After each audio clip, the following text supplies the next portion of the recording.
Subscribe for latest updates और हमेशा हमारे चैनल से जुड़े रहने के लिए इस बेल आइकन को दबाना ना भूलें। वीडियो को लाइक करें, शेयर करें, कमेंट करें and also don't forget to press the bell icon. Thank you. तो पहली बड़ी खबर, मां बाराही देवी धाम के नाम पर होगा यह रेलवे स्टेशन, सीएम योगी ने भी दी हरी झंडी। लखनऊ वाराणसी रेलखंड पर प्रतापगढ़ बादशाहपुर के बीच स्थित दांदूपुर रेलवे स्टेशन का नाम अब मां बाराही देवी धाम होगा। इस संबंध में केंद्र सरकार की सहमति मिल गई है। वहीं मुख्यमंत्री योगी आदित्यनाथ ने भी नाम परिवर्तन को हरी झंडी दे दी है। मुख्यमंत्री के अनुमोदन के बाद अब जल्द ही नाम परिवर्तन के संबंध में अधिसूचना जारी कर दी जाएगी। गुरुवार को मुख्यमंत्री कार्यालय ने ट्वीट कर इस बात की जानकारी दी। प्रतापगढ़ के रानीगंज तहसील मुख्यालय स्थित इस रेलवे स्टेशन का नाम बदलने की मांग लंबे समय से चल रही थी। विधान परिषद चुनाव की मतगणना जारी, सपा प्रत्याशी राम सिंह राणा ने लगाया गड़बड़ी का आरोप, हंगामा। विधान परिषद में शिक्षक क्षेत्र की 6 सीटों पर 85 और स्नातक क्षेत्र की 5 सीटों पर 114 उम्मीदवारों के भाग्य का फैसला आज होगा। इसके लिए मतगणना सवेरे 8 बजे से शुरू हो गई। प्रदेश में कई केंद्रों पर मतगणना की जा रही है। वहीं लखनऊ के रमाबाई रैली स्थल पर मतगणना हो रही है। मतगणना के दौरान समाजवादी पार्टी के स्नातक सीट के प्रत्याशी राम सिंह राणा ने गिनती में गड़बड़ी का आरोप लगाया। गणना स्थल के बाहर हंगामा भी कर दिया। उन्होंने कहा कि मतपेटी की सील खोलने में खेल हो रहा है। उन्होंने आरोप लगाया है कि अधिकारी मनमानी कर रहे हैं। मामले की जानकारी पर जिलाधिकारी व कमिश्नर मौके पर पहुंच गए। जिलाधिकारी के दखल के बाद मामला शांत भी हो गया। यूपी सरकार ने एमएसएमई इकाइयों को वितरित किया 10,390 करोड़ का ऋण। सीएम बोले, स्वरोजगार के लिए नहीं होने देंगे हम पूंजी की कमी। मुख्यमंत्री योगी आदित्यनाथ ने कहा कि सूक्ष्म लघु व मध्यम श्रेणी के उद्योगों और परंपरागत शिल्पकारों के विकास के लिए प्रदेश सरकार हर आवश्यक मदद करने को तत्पर है और यह उद्योग ही आत्मनिर्भर भारत के स्वप्न को साकार होने का आधार है। प्रदेश का कोई भी युवा जो अपना नवीन उद्यम शुरू करना चाहता है, उसे पूंजी की कमी नहीं होने दी जाएगी। प्रत्येक उद्यमी को आवश्यकता अनुसार ऋण उपलब्ध कराया जाएगा और यह काम सतत जारी हो जाएगा। यूपी विधानसभा चुनाव 2022, शिवपाल बोले, सपा से विलय नहीं करेंगे, मंत्री पद और 1 सीट देना मजाक। इस प्रकार से आप देख सकते हैं कि प्रगतिशील समाजवादी पार्टी के राष्ट्रीय अध्यक्ष शिवपाल सिंह यादव ने लखनऊ में प्रेस कॉन्फ्रेंस कर कहा कि 2022 के यूपी विधानसभा चुनाव के लिए प्रसपा का समाजवादी पार्टी में विलय नहीं होगा, बल्कि छोटी छोटी पार्टियों के साथ गठबंधन कर चुनाव लड़ेंगे। उन्होंने कहा है कि अखिलेश यादव द्वारा मुझे 1 सीट या फिर कैबिनेट मंत्री पद देना एक मजाक है।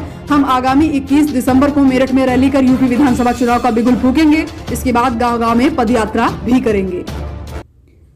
एसबीआई का योनो ऐप हुआ बंद, बैंक ने ग्राहकों को दी है ये सलाह। भारतीय स्टेट बैंक एसबीआई का मोबाइल बैंकिंग ऐप योनो बंद हो गया। बैंक ने अपने ट्विटर हैंडल से इस बात की जानकारी दी। बैंक ने कहा है कि सिस्टम में आई तकनीकी गड़बड़ी की वजह से सेवा बाधित हो गई है। बैंक ने ग्राहकों से कहा है कि योनो ऐप की जगह फिलहाल इंटरनेट बैंकिंग और योनो लाइट ऐप से बैंकिंग सेवा का लाभ ले सकते हैं। इस प्रकार से आप देख सकते हैं स्टेट बैंक ऑफ इंडिया का ऑफिशियल ट्वीट भी आपको स्क्रीन पर दिखाई दे रहा होगा। कोरोना से उभरने वाले मरीज, जी हाँ, आपको बता दें कि कोरोना से ठीक होने के बाद लोगों को अब भी भ्रम है कि एक बार वायरस से संक्रमित होने के बाद वह दोबारा इस वायरस के चपेट में नहीं आ सकते। लेकिन भारत के कई राज्यों में ऐसे केस आए हैं जहां मरीज ठीक होने के बाद फिर से कोरोना की चपेट में आ रहे हैं। ऐसा ही मामला इंदौर में भी देखा गया। इस तरह के मामलों के सामने आने से लोगों में हड़कंप मच चुका है। स्वास्थ्य विभाग में काम करने वाले रघुवंशी की कोरोना रिपोर्ट दोबारा पॉजिटिव आई। कुछ दिन पहले उनके बेटे को बुखार आया था। 4 दिन तक तबियत ठीक न होने के बाद कोरोना का टेस्ट कराया गया, जांच में वह पॉजिटिव निकला। इस प्रकार से दोबारा से और भी कई जगह पर ये चीज देखने को मिली। सीएम शिवराज का बड़ा बयान, बाहर से आकर मध्य प्रदेश में फसल बेचने वालों को होगी जेल।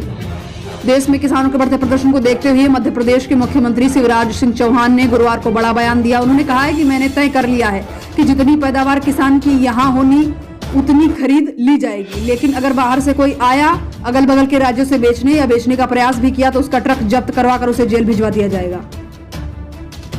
आलिया दीपिका को पीछे छोड़ इस लिस्ट में नंबर 1 पर बनी है दिल बेचारा एक्ट्रेस की संजना सांघी। जी हाँ, आपको बता दें कि संजना सांघी को उन अभिनेत्रियों में शामिल कर लिया गया है जिन्होंने इस साल फिल्म और वेब सीरीज की दुनिया में बेहतर प्रदर्शन किया।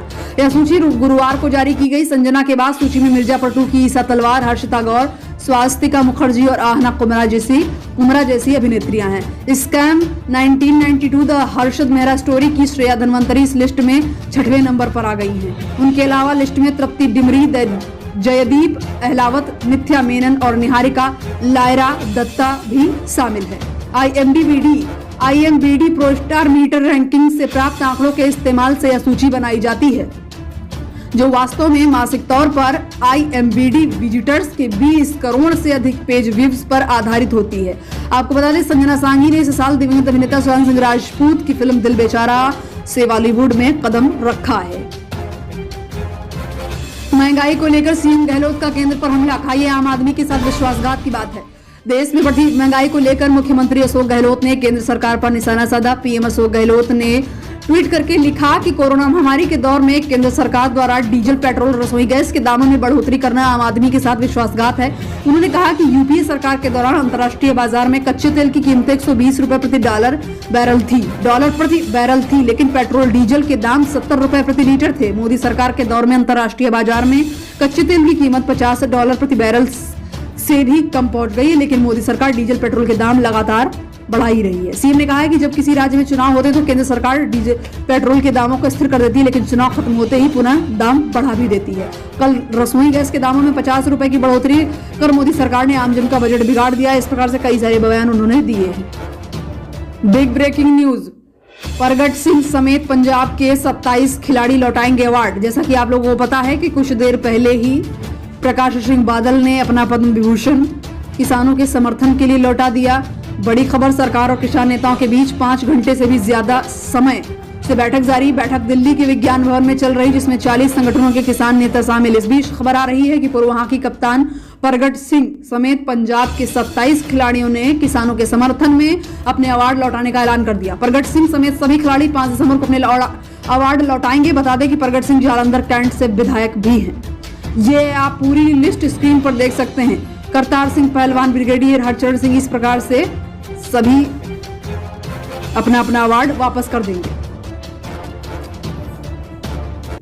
लव जिहाद पर बोले शिवराज, अगर हमारी बेटियों के साथ कोई भी कुछ गलत करेगा तो हम उसको तोड़ मरोड़ कर रख देंगे। जी हां, मध्य प्रदेश के मुख्यमंत्री शिवराज सिंह चौहान ने गुरुवार को कहा कि सरकार सभी की है, सभी धर्मों और जातियों की है, कोई भेदभाव नहीं है, लेकिन अगर कोई हमारी बेटियों के साथ घृणित कुछ भी करने की कोशिश करता है तो मैं उसे तोड़ दूंगा।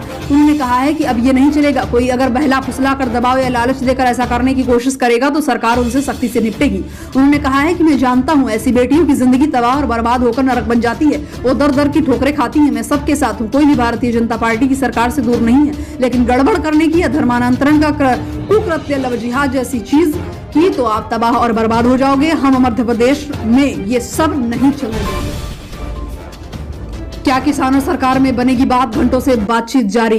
किसान आंदोलन, हाल ही में संसद द्वारा पास कृषि कानूनों के खिलाफ दिल्ली में पिछले 8 दिनों से किसान लगातार आंदोलन कर रहे हैं। वे तीनों कानूनों को वापस लेने की मांग कर रहे हैं और इसको लेकर वे दिल्ली की सीमा पर डटे हुए हैं। वे राष्ट्रीय राजधानी में आकर प्रदर्शन की कोशिश कर रहे हैं, लेकिन उन्हें फिलहाल इसकी इजाजत नहीं दी गई। दिल्ली आने वाले अधिकांश रास्तों को सील कर दिया गया। वहीं आज चौथे दौर की वार्ता भी चल रही है। पिछले कई घंटों से किसान नेताओं और सरकार के बीच कृषि कानूनों को लेकर चर्चा चल रही है। सुखबीर बादल ने कहा है कि क्या बीजेपी या किसी और के पास किसी को भी राष्ट्र विरोधी घोषित करने का अधिकार है। इन लोगों ने अपना पूरा जीवन राष्ट्र को समर्पित कर दिया है और अब आप उन्हें राष्ट्र विरोधी कह रहे हैं। जो लोग उन्हें देशद्रोही कह रहे हैं वे वास्तव में देशद्रोही हैं। शिरोमणि अकाली दल के प्रमुख सुखबीर बादल ने कहा कि किसानों के आंदोलन में कई बुजुर्ग महिलाएं भी शामिल हैं। क्या वे खालिस्तानियों की तरह दिखती हैं? यह देश के किसानों को एक तरह से एंटी नेशनल बुलाने का तरीका है। उनकी हिम्मत कैसे हुई किसानों को एंटी नेशनल बुलाने की? इस प्रकार से बहस जारी है। अभी भी सरकार मान नहीं रही है, किसान धरने पर बैठे हुए। सीएम योगी नए साल पर गोरखपुर को देंगे आयुष विश्वविद्यालय का तोहफा। 2022 से शुरू हो जाएगी पढ़ाई। गोरखपुर में स्थापित होने वाले उत्तर प्रदेश राज्य आयुष विश्वविद्यालय पर तकरीबन 815 करोड़ रुपए की धनराशि खर्च होने का अनुमान। मुख्यमंत्री योगी आदित्यनाथ के निर्देश पर जहां जिला प्रशासन मकर संक्रांति पर शिलान्यास की तैयारियों में जुटा है, वहीं मुख्यमंत्री योगी आदित्यनाथ ने सीएम ऑफिस के ट्विटर हैंडल से बताया कि सीएम योगी आदित्यनाथ ने प्रस्तावित उत्तर प्रदेश राज्य आयुष विश्वविद्यालय में महाविद्यालयों की संबद्धता एवं अन्य प्रशासनिक कार्य सत्र 2021-22 से एवं विश्वविद्यालय में शिक्षण कार्य सत्र 2022-23 से प्रारंभ करने के निर्देश दिए। काफी अच्छी खबर यूपी को लेकर के। सो ये थे आज के मुख्य समाचार, ताज़ा समाचार। आशा करते हैं आपको वीडियो पसंद आया होगा। So do like, share, comment and also don't forget to press the bell icon and drop your suggestion in the comment box. Thanks for watching. Jai Hind, Jai Bharat, Vande Mataram.